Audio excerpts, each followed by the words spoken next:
Hola, bienvenidos una semana más al programa Algo Personal.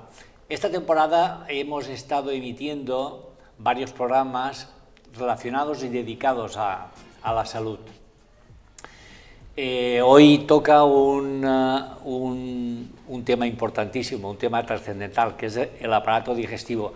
Siempre que hemos hablado ha sido con especialistas de las distintas unidades del Hospital Virgen de los Lirios, así es que hoy, tratándose del aparato digestivo, que ustedes ya saben que es el conjunto de células del proceso de digestión que convierten los alimentos en sustancias nutrientes, dicho así parece facilísimo, pero hoy tenemos aquí a un especialista, al jefe del departamento de digestivo del Hospital Virgen de los Lirios. Una persona muy apreciada, muy querida, porque además tiene una especial empatía con los enfermos, que es el doctor José Vicente Vidal. José Vicente, bienvenido. Pues muchas gracias por invitarme. Bien, tú tienes una especial empatía, la gente te quiere muchísimo, porque eres una persona muy cercana al paciente. ¿Eso se nace o se hace? Bueno, yo creo que sí, todos los médicos no tenemos la misma forma digamos, de encararnos delante del paciente, pero vamos, yo creo que forma parte de nuestra profesión. Yo creo que cuando uno se hace médico es porque uno quiere ayudar a los demás en el paso por el planeta Tierra de la mejor forma posible, con lo cual yo es lo que siempre pretendo, y yo creo que la mayor parte de los médicos en mayor o menor medida es lo que se plantean. Lo que ocurre es que los temperamentos de cada persona son variables. Pero claro, a ti se te nota una especial sensibilización siempre con el paciente, que el paciente siempre agradece, lo digo porque es Vox Populi, y entonces eso tiene un pro y un contra a lo mejor, yo no sé, el pro es la relación, que el paciente se siente mucho más seguro, mucho más asistido, pero ¿tú te llevas a tu casa siempre alguna preocupación? Sí, vamos, yo creo, al final una de las cosas, o sea, yo creo que eso se nace también un poquito gustándote tu profesión. Yo creo que uno tiene que gustarle a lo que dedica gran parte de su vida, que es a su profesión. Lo siguiente, bueno, pues eso es decir, las personas pues tienen que llevar en el diario una concienciación de todo lo que hacen. No sé, yo estoy muy feliz con lo que hago y trato de ayudar en todo lo que puedo. Y yo me consta que la mayor parte de los médicos hacen lo mismo. Bien, tú eres madrileño de pura cepa y tus principios tienen que ver mucho con el aceite de colza, ¿no? Sí, yo hice la especialidad en el 12 de octubre en Madrid, y justo cuando acababa la residencia vino el problema del aceite de colza, y durante varios años estuve también manejando este tipo de pacientes, los problemas digestivos que surgieron con el aceite de colza. Y bueno, pues sí, fue una experiencia complicada y triste, pero bueno, en principio la sacamos adelante. Es un principio muy fuerte, es una batalla para iniciarse en esta guerra que fue muy importante, muy mediática y que tuvo mucha trascendencia, ¿no? Sí, eso es así. Pero vamos, yo de esa etapa estoy también muy contento porque se pudo salir adelante. Fuimos muy felices cuando supimos que era el aceite el causante del problema, porque tuvimos una avalancha de miles de pacientes en el hospital y muchos de ellos fallecieron por problemas respiratorios en el inicio de la enfermedad, y lo pasamos todos francamente mal desde el punto de vista médico. Bueno, vamos a la materia. Yo me he lanzado a la piscina y he dicho que el aparato digestivo es el conjunto de células del proceso de digestión que convierten los alimentos en sustancias nutrientes, y me he quedado tan pancho. Pero vamos a ver qué es el aparato digestivo, qué engloba. Bueno, pues nosotros tratamos, el aparato digestivo desde la boca, pasando por el esófago, estómago, intestino delgado, intestino grueso, hasta la zona anal. Aquí tenemos imágenes. Es lo que engloba un poco el tubo digestivo. Pero aparte de ello, en el tubo digestivo hay una serie de glándulas que ayudan a la digestión de los alimentos, como es el hígado, las vías biliares y el páncreas, que se engloban. Ese conjunto es el que engloba la patología que maneja nuestra especialidad. En realidad, José Vicente, ¿somos lo que comemos? Pues es que la nutrición es diferente a la alimentación. La alimentación es un factor muy importante, es decir, si nos alimentamos mal ya empezamos mal. Pero además de eso necesitamos digerir correctamente los alimentos y para eso necesitamos comer de una forma determinada, porque el estrés y la tensión va a alterar el movimiento de nuestro aparato digestivo. Las enzimas que son necesarias para la digestión también son importantes. La flora intestinal que uno tiene, lo que se llama hoy en día microbioma, es también un factor muy importante. Y aparte de la digestión, que eso es la parte siguiente a la alimentación, está la absorción. Y la absorción de los alimentos depende mucho de la pared intestinal, de que esa pared intestinal esté saludable, no esté hiperpermeable o esté deficitaria, esté aplanada y sea más pequeña de lo normal. Tenemos un campo de fútbol de unos cerca de 600 metros cuadrados, de aparato digestivo que nos une al exterior, con lo cual es muy importante que esa pared también esté sana. Es decir, por lo que me has dicho, la digestión empieza en el momento que nos ponemos el alimento en la boca y tenemos que masticar. Sí, ¿no? La masticación es una parte, el ácido del estómago es necesario para desinfectar los alimentos y comenzar la digestión de las proteínas. Posteriormente, cuando llega el alimento al intestino, las enzimas intestinales que segrega el páncreas y el hígado van a ayudar a digerir las grasas y las proteínas y los hidratos de carbono.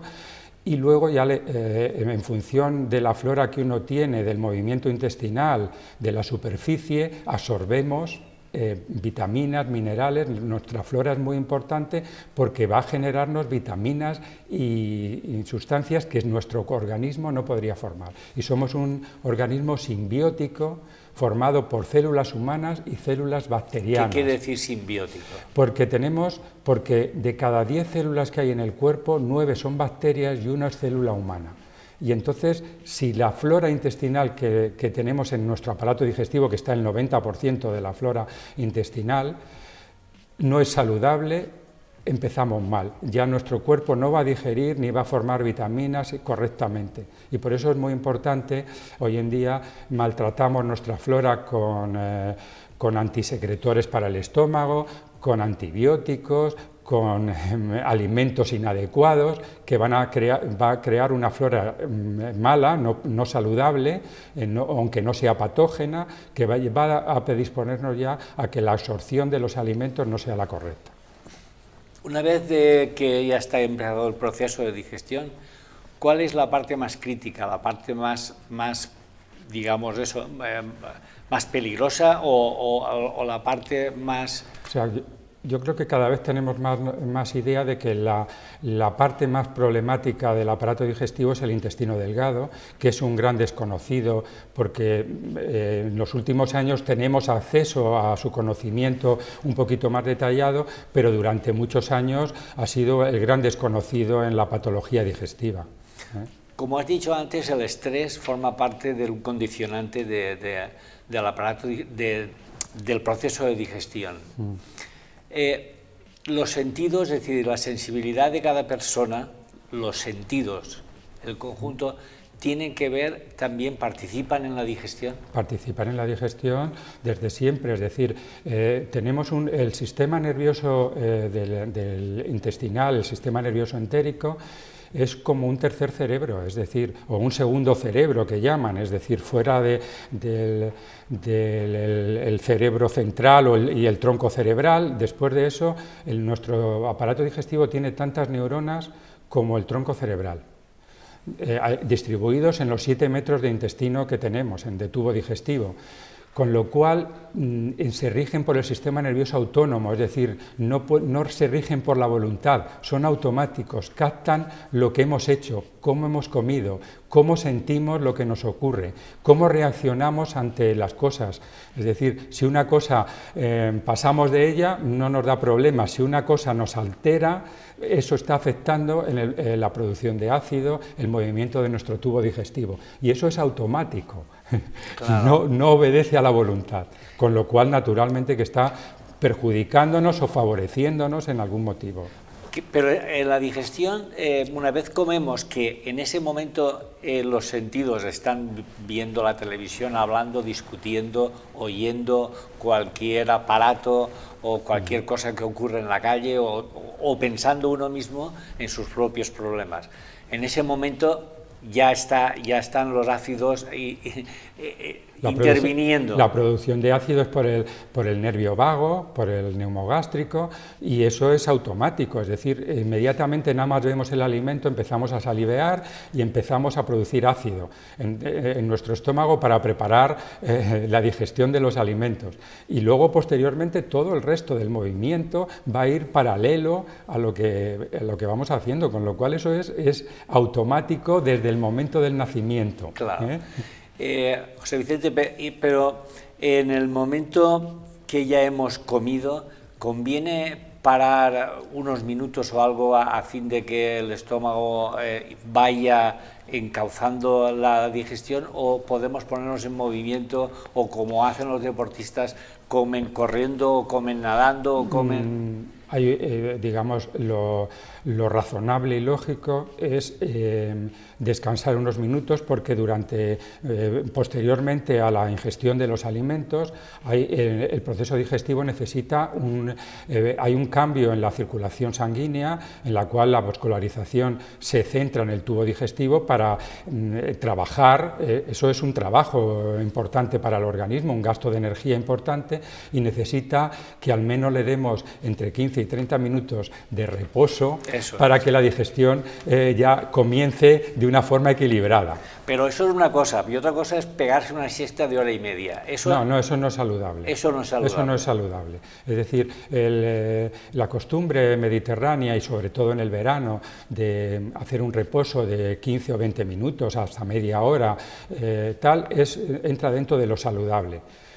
Pero el hacer un reposo excesivo va a perjudicar el sueño nocturno y además el enlentecimiento en general del razonamiento y tal, con lo cual en principio hay que tratar de hacer no comidas excesivamente copiosas y hacer un descanso relativo, pero de esos 15 o 30 minutos, ni más ni menos.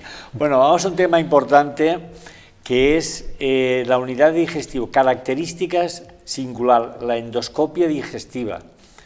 Eso es la ecografía y el Holter intervienen. Bueno, vamos a ver la endoscopia. Podemos poner, si quieres, alguna imagen yo creo que tenemos lo que es el endoscopio. Llega a España en los años 70. Y a partir de los años 70 se revoluciona la medicina digestiva, porque somos capaces de ver el interior de nuestro cuerpo con nitidez, de tal manera que desplazamos a la radiografía varitada, que era lo desde que principios de siglo se estaba haciendo.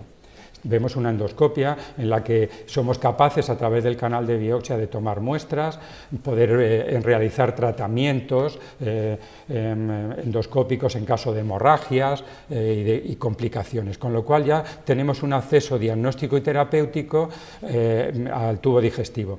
En los años 90 la endoscopia pasa de ser de fibra óptica, que era más rígida, a una semirrígida, a ser una endoscopia mucho más flexible mediante los videoendoscopios. y hoy en día pues tenemos unas salas de endoscopia en la que estamos dotados de mucha tecnología, de láser de argón, de formas de hacer. Esto es el colon, esto es una imagen de una colonoscopia. Vamos, no quiero que nadie se asuste, pero esto es como vemos realmente el intestino por dentro, que lo vemos con una nitidez extrema, con lo cual vemos lesiones a partir de 2 milímetros, vemos lesiones en la pared intestinal que podemos resecar si es necesario mediante la técnica de la polipectomía.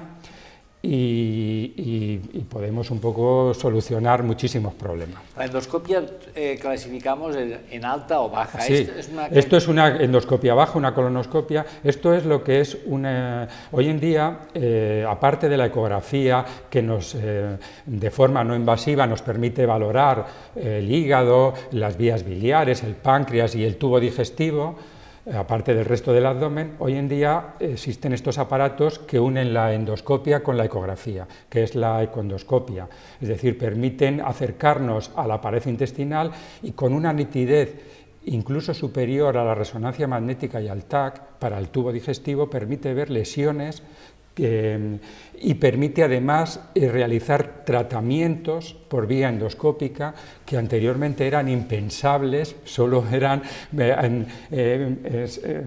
a través de la cirugía, y hoy en día podemos hacerlos, tener acceso a través de la endoscopia, poder solucionar muchísimos problemas. Esto es la cápsula endoscópica, que es lo que digo que permite ver el intestino delgado, todos los 7 metros de intestino, de una forma... Pero esa cápsula recorre todo el intestino delgado, sí, todo el intestino delgado grabando imágenes. Necesita un aparato, un holter pegado a la piel para grabar las imágenes y luego un sistema para revisar las imágenes de una forma más rápida para ver si existen úlceras o lesiones en el intestino. El problema que tiene la cápsula es que no se puede hacer tratamiento con ella. Hoy por hoy no podemos hacer ningún tratamiento, solo sirve para el diagnóstico. Pero vosotros está claro que domináis el recorrido y la cápsula la lanzáis y luego la recuperáis. Y eso se recupera en las heces, lo único que, bueno, es un material ya hoy por hoy desechable, una vez que se ha usado una cápsula no se reutiliza. Bien, entonces... de este tema de la unidad esto es otro tipo de endoscopia que hacemos para realizar tratamientos en las vías biliares, que es la colangiografía retrógrada endoscópica, es decir, somos capaces con un endoscopio de visión lateral entrar en las vías biliares, en la vía pancreática y en ella sacar los cálculos que hay en la vía biliar, o colocar prótesis en los conductos pancreáticos o biliares en caso de que haya tumores, con ictericias y con problemas de este tipo, que hoy en día es una cosa totalmente accesible que hacemos en el hospital diariamente. Mañana haremos 3 o 4 de estas pruebas, como hacemos semanalmente. Semanalmente realizamos tratamientos de este tipo en nuestro hospital. Es decir, que el diagnóstico ya es totalmente digital. Sí, esto se hace en una sala con radiología, con radioscopia, es necesaria también porque se marcan las vías biliares con contraste, pero el tratamiento se hace por vía endoscópica. Se extraen ahí los cálculos y con eso queda solucionado un poquito esos problemas. Bueno, en el cuarto tema tenemos la evolución de las enfermedades digestivas. Bueno, las enfermedades digestivas en los últimos años también han cambiado. Yo en los ya casi 40 años que llevo de especialista han cambiado mucho. Cuando yo comencé la especialidad empezaban los primeros medicamentos para la úlcera, el Tagamet, la cimetidina, que fue el primer tratamiento, pero hoy por hoy las enfermedades de esófago relacionadas con el ácido y la úlcera gastroduodenal las tenemos casi como enfermedades en periodo de extinción, como los animales salvajes. Es decir, hoy en día están bastante bien controladas. Hoy en día tenemos problemas con tratar de disminuir las dosis de antisecretores por los riesgos de efectos secundarios, por el sobreuso que se le está dando a los omeprazoles y medicamentos similares. Y hoy en día lo que tratamos es de desprescribir los omeprazoles para que no se hagan excesos de tratamiento. Eso es lo que nos preocupa principalmente. Sigue habiendo, hay un riesgo de cáncer de esófago porque el tabaquismo y el alcoholismo predispone a la producción de este tipo de cánceres, con lo cual, y eso sigue estando latente en nuestra sociedad y sigue habiendo ese riesgo.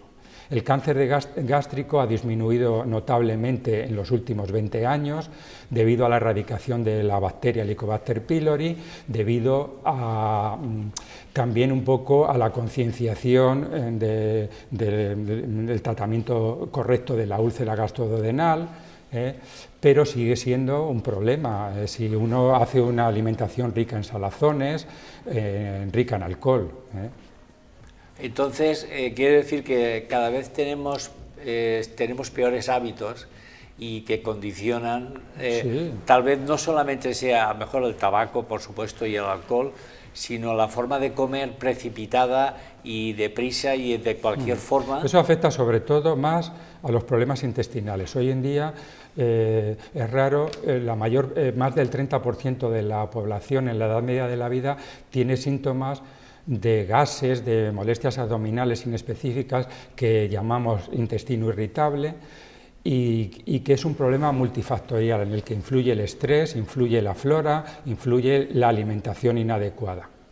Y entonces, claro que es uno de los problemas que nos crea a nivel de atención primaria, cantidad de consultas y de problemas, y que es de difícil solución porque no es un problema el que esté creado por una única sustancia o una bacteria que esté provocando el problema, sino es un problema en el que influyen muchos factores y es difícil de manejar en una consulta de atención primaria de 5 minutos. Aquí tengo anotado el esófago, el estómago y el duodeno. La diferencia y cuál es el... No, toda la parte alta del aparato digestivo, que es la que domina la gastroscopia, esa fundamentalmente ahí lo que inciden son los problemas relacionados con el ácido que tenemos ya bastante bien controlados y los problemas tumorales que en general diríamos que están disminuyendo. Nos preocupan más los problemas más a nivel de intestino grueso. Hoy en día la colitis ulcerosa, la enfermedad de Crohn, la enfermedad diverticular del colon, todo esto cada vez vamos viendo que existe una prevalencia mayor, se encuentran muchísimas personas jóvenes con enfermedades inflamatorias que probablemente tienen un factor genético de base, pero también tiene que ver el estrés y la alimentación en su desarrollo. Con lo cual tratamos un poquito de compensar un poquito todos estos factores porque son personas jóvenes que hoy por hoy necesitan un tratamiento de por vida para controlar su enfermedad y muchas veces con tratamientos muy complejos. Es decir, que los pacientes que recibes, muchos de ellos, el porcentaje, tratan de una alimentación defectuosa, de una forma del proceso. No sé los consejos que cuando se ponen muchísimos pacientes delante de ti, al final, estadísticamente, ¿en qué se traducen? O sea, yo una parte de mi práctica clínica trato de darle mucha importancia a la nutrición que no solo es la alimentación, sino es lo que hemos dicho, porque para mí es un factor fundamental. Yo creo que algunos compañeros y de otras especialidades le dan muy poca importancia cuando creo que tiene una importancia fundamental. Porque creo que es la parte, si empezamos mal. Ya cualquier otro medicamento, cualquier otra cosa que tengamos que utilizar es muy importante, pero la nutrición, la alimentación adecuada es fundamental. Y yo a eso le doy mucha importancia y aunque tengamos poco tiempo en las consultas, yo siempre trato de que el primer punto siempre es hablar de la alimentación, siempre es de dar algún punto, alguna idea, no decir tome usted tal medicamento, tal otro y tal otro, no. tiene usted que tener cuidado con esto, algo de estilo de vida y de alimentación es fundamental. Bueno, dentro de la nutrición hay dietas que son tóxicas. Sí. Y, por ejemplo, hay algunas imágenes, bueno, los alimentos, ahí están, por ejemplo, lo del el tema de las grasas trans, es decir, hoy en día los aceites que están refinados son ricos en omega 6, que es una grasa mala para el cuerpo. Todas las margarinas tienen grasas ricas en omega 6 que son malas son indigeribles para el cuerpo humano y van a pegarse en los vasos sanguíneos, van a provocar enfermedad coronaria y problemas, con lo cual hay que huir de ellas, pero no en general de las grasas, porque hay grasas buenas que son ricas en omega 3 que son necesarias para nuestro cuerpo. Nuestro cerebro y las membranas de todo nuestro cuerpo están formadas de grasa y necesitamos grasa saludable. Por eso yo siempre digo aceite de oliva, nueces, almendras, aceitunas, pescado azul, eso es lo que tiene que predominar dentro de las grasas que uno toma. Pero uno tiene que tomar grasa, no tiene uno que huir de las grasas. Uno tiene que tomar grasas saludables, lo que tiene que huir es de las grasas malas. Pero para eso, José Vicente, de hecho los consumidores tenemos una mala información de la alimentación, porque se nos ofrecen, incluso en anuncios, productos de los que ahora mismo tú estás diciendo que hay que ir con muchísimo cuidado. Sí. Entonces estamos un poco vendidos, por decirlo de alguna forma, O sea, lo malo de la comida basura que se dice del McDonald's o de Burger King, de todo este tipo de cosas, no es el producto en sí, es decir, la lechuga, el tomate o incluso la carne que le puedan poner, aunque tenga más o menos grasa saturada. Es el aceite con el que se fríe la patata y se fríe la carne que nos sirven, claro. Porque ese es realmente lo dañino de esa tal. Y el exceso de hidrato de carbono que supone el tomar mucho pan, mucho patata, muchos hidratos de carbono. Hoy en día la alimentación tiene que ser fundamentalmente rica en verduras, que yo digo siempre cuando veo a mis pacientes, yo les digo, del arco iris, no solo verdes, todos los colores, de todos los colores. Verde, naranja. Claro, todos los colores, claro. Porque eso es rico en vitaminas y minerales y es la fuente fundamental de nuestro cuerpo de vitaminas y minerales. La fruta hay que tomarla con prudencia. Tres raciones de fruta hay que tomar al día. No digo que no hay que tomar fruta, pero hay personas que también exageran el consumo de frutas y sobre todo frutas muy densas. Higos, dátiles, alimentos de este tipo, uvas pasas, yo que sé, todo ese tipo de alimentos tiene que ser, son muy ricos en azúcares y hay que limitarlos. Y sobre todo hay que limitar la ingesta excesiva de hidratos de carbono. Y una copa de vino que a veces... bueno, esto es una polémica. Copa de vino bueno, de vino tinto bueno. Es decir, el cardiólogo aconseja tomar un poquito de vino tinto en muchas ocasiones. Vamos a ver, no es bueno para el cerebro tomar alcohol, pero en pequeña proporción, en un pescado o una carne, siempre que uno beba fundamentalmente agua y solo un poquito de vino durante el pescado o la carne, pues y no tenga problemas hepáticos o no tenga ningún problema de base, yo en principio siempre digo que es una cosa saludable, pero siempre vino tinto y en pequeña cantidad. Se está generando un cambio en lo que es la pirámide nutricional. Sí, había una diapositiva sobre la pirámide nutricional y hoy en día es que en los últimos años todo esto, es decir, hubo una debacle de enfermedad coronaria tanto en Estados Unidos como en Europa al poner que las grasas eran lo peor de lo peor y entonces sustituir la ingesta de grasas por hidratos de carbono. Eso ha hecho que la enfermedad coronaria aumentara de forma, pero vamos, estadísticamente brutalmente. Y hoy en día lo que sabemos es eso, que hay que reducir razonablemente los hidratos de carbono que son lo que llamamos de índice glucémico alto, es decir, los que rápidamente van a subir el azúcar. Y entonces la verdura no sube rápidamente el azúcar. Los alimentos, si son... patata, arroz, por ejemplo, eso sube... siempre el pan blanco, por eso siempre es panes integrales, pan de espelta, panes multicereales, preferibles a pan blanco. Es decir, hay unos, lo que se llaman enemigos blancos, que son el azúcar, la harina, el arroz, y luego la leche y la sal si se toman en exceso. Claro. ¿Entendido? La leche siempre nosotros en el aparato digestivo tratamos de que sean mejor bajas en lactosa, porque los mediterráneos tenemos una intolerancia racial a la lactosa en más del 70% de las personas, y por eso preferimos que los alimentos, la leche, sean bajas en lactosa. Pues evidente el que generacionalmente estamos aumentando la longevidad hace que tengamos un cuadro de pacientes ya a partir de los 75, 80 años, ya 90, y nos metemos en un cuadro en el cual hay que tener precauciones distintas, ¿no? Sí. Pues de las personas que ya alcanzan, porque nosotros teníamos, creo que ahora la expectativa de vida en 83, 84 años, pero comienzan a haber muchísimos pacientes ya con 90, 92, 93, eso condiciona en cierta forma muchísimo la alimentación.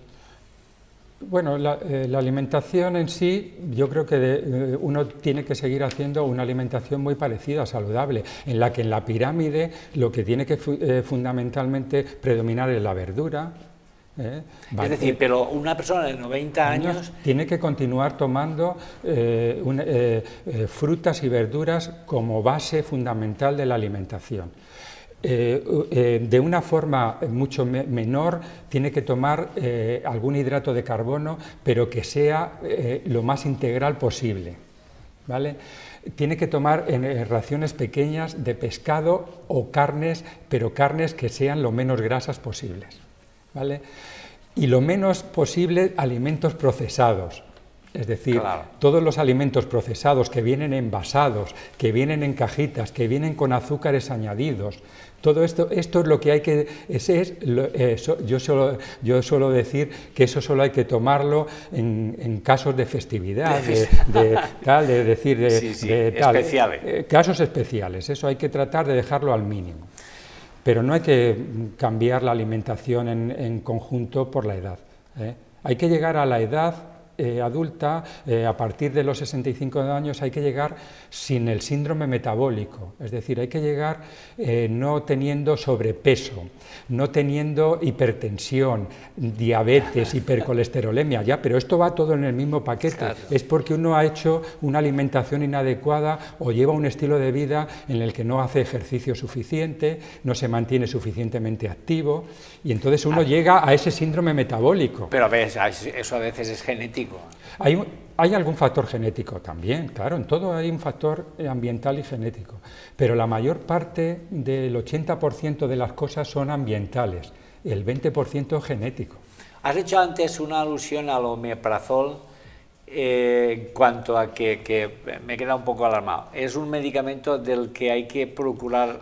hay que limitar sus indicaciones, que están puestas en el prospecto, sí. pero que la gente lo toma alegremente, porque como esto me va bien para la digestión, cuando voy a hacer un exceso, voy a tal, pues claro, me lo tomo, y entonces como tomo muchos medicamentos, me tomo este medicamento también para proteger. Y decimos, ¿pero proteger de qué? Si no protege nada. Esto no protege nada más que cuando uno está tomando aspirina o antiinflamatorios o anticoagulantes, para que a partir de los 60 años uno no tenga riesgo de tener una hemorragia que puede ser fatal. Sí. Pero fuera de eso no está indicado, y solo está indicado cuando uno tiene un reflujo o tiene una úlcera. Pero millones de personas lo toman de forma inadecuada. Bueno, vamos a hablar por último de la unidad de digestivo del hospital, del que tú eres jefe de sección. Sí. Bueno, ¿qué equipo tenéis? Bueno, yo cuando llegué al hospital casi inauguré la sección de digestivo. conseguí lo primero, un compañero de digestivo fue lo primero que conseguí para que fuéramos dos en la unidad, el de Juan Pérez Serra, que para mí ha sido una persona de gran apoyo durante los 31 años que llevo en Alcoy, en la unidad de digestivo. Y a partir de ahí ya hemos ido creciendo de estar en un cuartito haciendo endoscopias a tener dos salas de endoscopia bien razonablemente dotadas, por lo menos diría yo, y ahora en la actualidad somos 6 digestivos, 5 y el jefe de sección. Y en principio hacemos consultas externas, tenemos 2 consultas diarias, tenemos 2 salas de endoscopia funcionando diariamente, tenemos una sala de hospitalización con más de 20 pacientes ingresados diariamente. Y eso es lo que hacemos. Normalmente hacemos docencia a los médicos de atención, los médicos de familia que se forman en nuestro hospital, colaboramos en proyectos de investigación a nivel de la Comunidad Valenciana junto con otros hospitales, en fin, hacemos toda la labor docente e investigadora que se nos pone delante. ¿Cómo vais de material humano? Bien, pero de equipamiento. Nosotros ahora con el programa de prevención de cáncer de colon hemos tenido un aumento enorme de la realización de pruebas endoscópicas, sobre todo de colonoscopias, y entonces ya desde hace mucho tiempo estamos insistiendo en la dirección que necesitamos un digestivo más para poder atajar un poquito la demora que nos preocupa. Nos preocupa ya los meses de demora que hay en la vía ordinaria para hacer pruebas endoscópicas, porque cada vez se nos va alargando más al tener que introducir un poquito todo este tipo de programa dentro de la labor habitual de nuestro servicio, que ya trabaja 3 días por la tarde, 3 o 4 días a la semana por la tarde y todos los días por la mañana. ¿Qué proyecto tenéis en la unidad a corto plazo? Bueno, yo creo que dentro de muy poco tiempo habrá que crear otra sala de endoscopia para poder atajar un poco la demanda que la sociedad pide un poquito de nosotros. Ya tenemos pendiente de abordar el tema de introducir la ecoendoscopia en nuestro hospital, que tenemos apoyo del Comité de Tumores Digestivos, de todos por muchos medios vamos a tratar, y tenemos ya 2 personas del equipo formadas para poderlo poner en marcha. Con lo cual solo necesitamos que se pueda contar con inversión, que es el problema hoy en día, que se cuenta siempre un poquito en todos tenemos un poquito a nivel general en la Comunidad Valenciana, de que hoy por hoy la economía pues está como está, y sí, tenemos que luchar con ello, bandeando un poquito el temporal. ¿Y cómo vais evolucionando la investigación científica? Bueno, hemos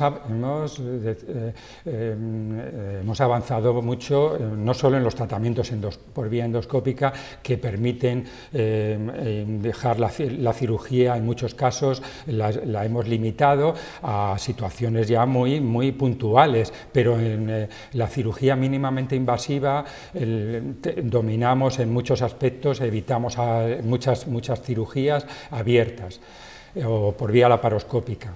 Pero además los medicamentos que hoy en día disponemos, tanto en la hepatitis C que hemos conseguido, prácticamente vamos a eliminar en muy poquitos años todo el tema de la hepatitis B y C, van a estar totalmente controladas, con lo cual el riesgo de tumores hepáticos, de cirrosis hepática, todo esto va a disminuir de una forma drástica. Las unidades de trasplante hepático se van a dedicar a resecar metástasis de tumores, a hacer otras cosas, pero no van a disminuir el número de trasplantes de forma significativa. Y nosotros ahora con los tratamientos biológicos para las enfermedades inflamatorias, para todo esto que antes era también en personas jóvenes que quedaban con muchas limitaciones con estas operaciones, hoy en día controlamos la mayor parte de esto. El problema sigue siendo el mismo, el costo de estos medicamentos, que hoy por hoy son súper costosos y que socialmente, claro, son muy gravosos para la sociedad. José Vicente, ¿hay algo que quieras añadir que nos hayamos dejado Nada, en el tintero. yo estoy muy contento, vamos, con los profesionales y que hay que se forman en España. Yo, todas las personas que me van llegando son personas muy bien formadas. Estoy muy contento en general con todo el equipo que tengo a mi disposición para trabajar. Cada uno con su forma de ser y con sus circunstancias, pero en principio estoy muy contento y yo creo que tenemos muy buen futuro en nuestra especialidad y en conjunto en la medicina que tenemos un poquito por delante. Pues, José Vicente, si no tienes nada más que añadir, nos despedimos agradeciéndote, por supuesto, pues tu visita aquí a este plató de TVA para aclararnos, para documentarnos, para ilustrarnos sobre todo lo que representa el aparato digestivo, muy importante para la evolución y para todo el organismo. Insisto, muchísimas gracias, te agradecemos y que sigas siendo ese doctor tan entrañable que todo el mundo sabe que eres. Muy bien, muchas gracias. Bueno, pues hasta aquí el programa de Algo Personal con el doctor José Vicente Vidal, jefe de la unidad de digestivo del Hospital Virgen de los Lirios. Ya han visto que ha estado perfectamente ilustrado con imágenes, perfectamente planteado con todo lo que ha dicho el doctor. Espero que haya sido un programa ilustrativo, sobre todo para todos ustedes, y les esperamos en el próximo programa de Algo Personal.